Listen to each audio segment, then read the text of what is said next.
दोस्तों, ओला electric mobility limited की बात करें तो स्टॉक के अंदर आज काफी बड़ी गिरावट देखने को मिल रही है। स्टॉक लगातार गिर रहा है और इसके पीछे सबसे बड़ी वजह है कंपनी लॉस में। और यहाँ तक कि अब जो अपडेट निकल के आ रही है कि ओला इलेक्ट्रिक मोबिलिटी के जो प्रमोटर है वो लगातार अपनी जो होल्डिंग है उसको गिरवी रख रहे हैं। तो इसी वजह से भी थोड़ी चिंता का माहौल बना हुआ है कि आखिर इतने शेयर गिरवी क्यों रखे जा रहे हैं। एक तो ऑलरेडी कंपनी लॉस में ही है, तो लोग इसमें बहुत ज़्यादा अभी चिंतित है। आईपीओ प्राइस से बहुत नीचे स्टॉक है। ऐसे में क्या संभावना बन रही है? यहाँ पे कंपनी पे लगातार इल्ज़ाम भी लग रहे हैं।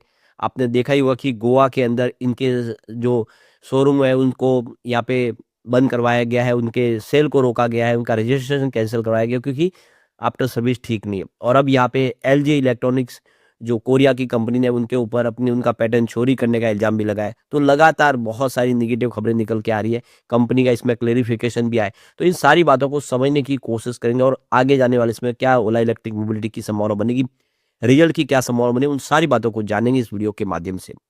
लेकिन फ्रेंड्स, उससे पहले अगर आप पहली बार हमारे चैनल पे आए तो चैनल को सब्सक्राइब कर दीजिए, एक बेल आइकॉन दबा दीजिए ताकि जब भी नया वीडियो बने पहला नोटिफिकेशन आपको मिले। वीडियो पसंद आए तो लाइक से जरूर कीजिए।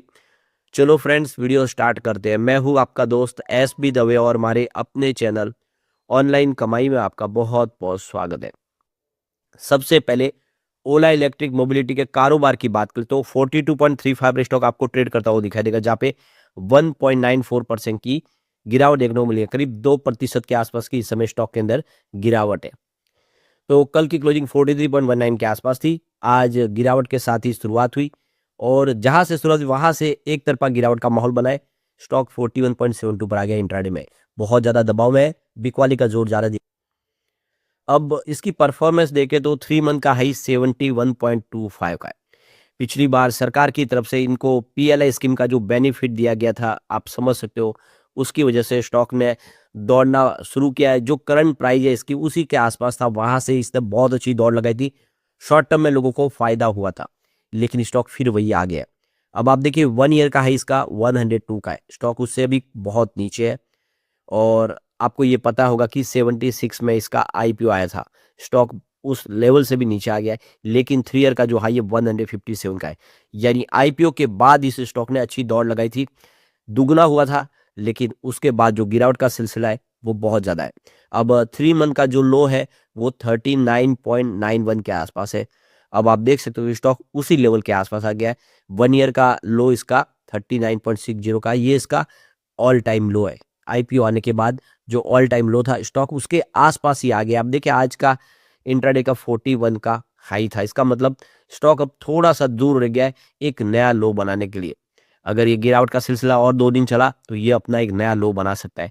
और इसी वजह से लोगों को बहुत ज़्यादा चिंता हो रही है, क्योंकि बाजार तो इस समय काफ़ी ऊपर चला गया है, लेकिन ये स्टॉक लगातार नीचे जा रहा है। ऐसे में उम्मीद बहुत ज़्यादा कम हो गई है। आप तो एक बार हम इसके रिजल्ट को भी देखें इस बार। तो कंपनी ने इस बार 690 करोड़ का रिवेन्यू बताया, सेल्स बताया, जबकि जून 2025 में 828 करोड़ के आसपास था। इसका मतलब क्वार्टर ऑन क्वार्टर बेसिस पे कंपनी का सेल्स गिर गया है। बहुत ज़्यादा ये टेंशन वाली बात है। कंपनी का बिजनेस गिरना अच्छा नहीं होता है। और सितंबर 2024 में पिछले साल तो यह 1214 करोड़ के आसपास था। यानी एक तरह से हम कह सकते हैं कि पिछले एक साल में कंपनी का सेल्स आधा हो गया है। और सितंबर 2023 में ये 873 करोड़ के आसपास था। उस हिसाब से भी सेल्स कम है। यानी पिछले 2 साल से कंपेयर करें तब भी आपको कंपनी का सेल गिरता हुआ दिखाई देगा। खर्च इस बार 893 करोड़ के आसपास रहा है, क्योंकि बिजनेस आप देखें कमजोर रहा है तो खर्च में कमी आई है। पिछले क्वार्टर में 1065 करोड़ के आसपास खर्च था। पिछले साल सेम क्वार्टर में ये खर्च 1593 करोड़ के आसपास था, जबकि 2023 में 1308 करोड़ के आसपास था। इस बार खर्च कम हुआ क्योंकि सामने बिजनेस ही कम हो गया। ऑपरेटिंग प्रॉफिट -203 करोड़ के आसपास रहा इस बार। ये अच्छी बात है। ऑपरेटिंग प्रॉफिट जो मार्जिन है, अब ऑपरेटिंग प्रॉफिट निगेटिव से थोड़ा कम होता दिखा रहा है। पिछले क्वार्टर में ये -237 करोड़ के आसपास था, हल्की सी राहत दिखाई दे रही है। और पिछले साल सेम क्वार्टर में देखें तो यह 379 करोड़ के आसपास था माइनस। इसका मतलब आने वाले इसमें हो सकता है कि ऑपरेटिंग प्रॉफिट जो है वो पॉजिटिव हो जाए। और सितंबर 2023 में -435 करोड़ के आसपास था। यहीं पे थोड़ी सी आशा दिखाई दी। अब हम बात करें अगर कंपनी के नेट प्रॉफिट की, तो इस बार 418 करोड़ का लॉस हुआ है। और पिछले क्वार्टर में 428 करोड़ का लॉस था। हल्की सी लॉस में कमी आई है, लेकिन अभी भी बड़ा लॉस बरकरार है। और पिछले साल सेम क्वार्टर में 495 करोड़ का लॉस था। तो क्वार्टर ऑन क्वार्टर बेसिस पे और ईयर बेसिस पे लॉस हल्का सा कम हुआ है। थोड़ी सी राहत तो दिखाई दे रही है। 2023 में लॉस 524 करोड़ के आसपास था। इससे उम्मीद जग रही है कि आने वाले समय हो सकता है कि कंपनी धीरे धीरे प्रॉफिट में आ जाए।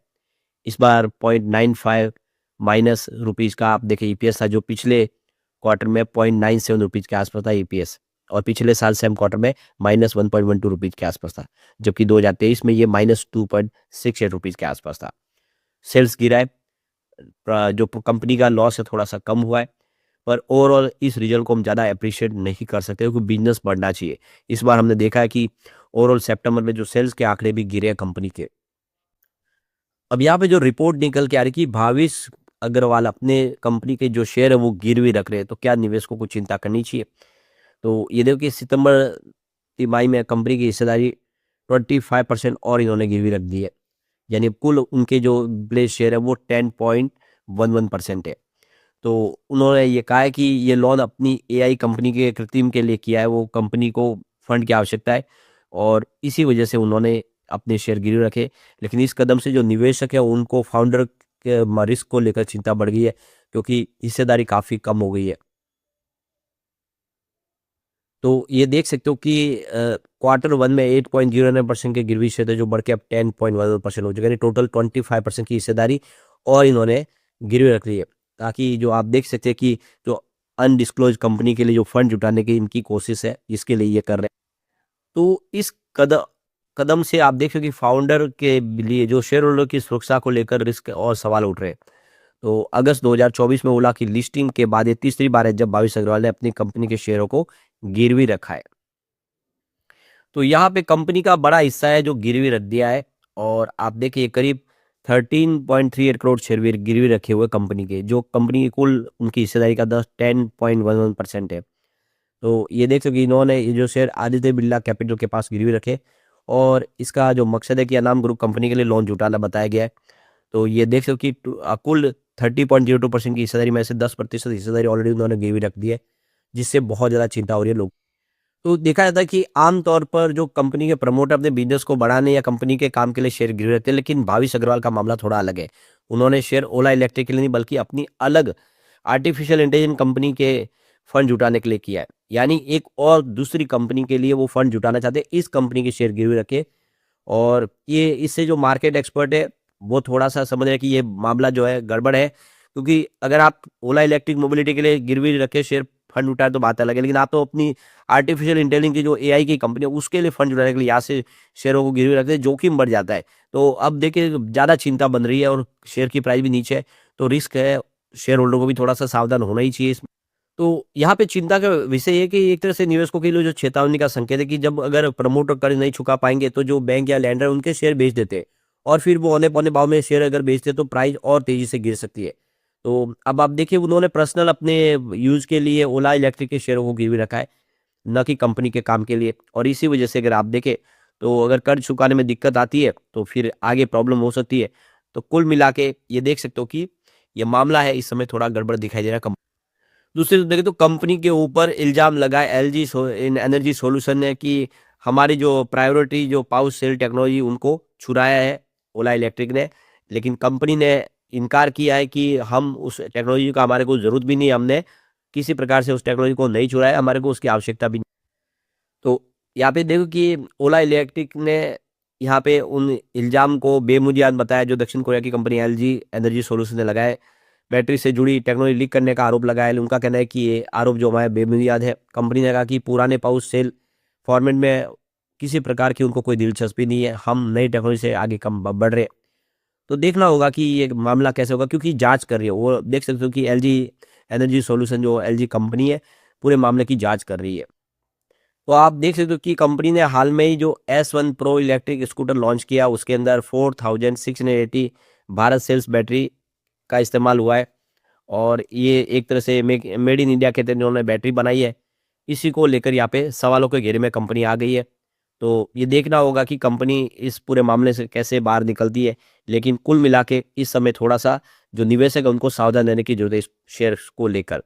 लेकिन फ्रेंड्स, कोई भी इन्वेस्टमेंट करने से पहले अपने फाइनेंशियल एडवाइजर से एडवाइस ले ले या अपना खुद का रिसर्च करें, क्योंकि मैंने वीडियो आपके एजुकेशनल पर्पज के लिए ही बनाया। वीडियो पसंद आए तो लाइक से जरूर कीजिए और चैनल को सब्सक्राइब कर दीजिए। Thank you friends.